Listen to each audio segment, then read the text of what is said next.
ஊதா ஊதா ஊதா பூவே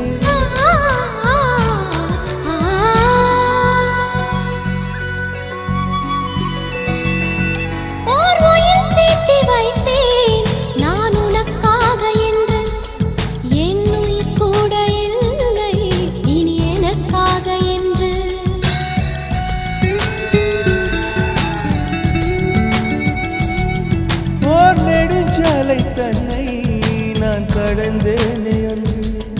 என்னை நிலம் கேட்டதம்மா உன் நிழல் எங்கு என்று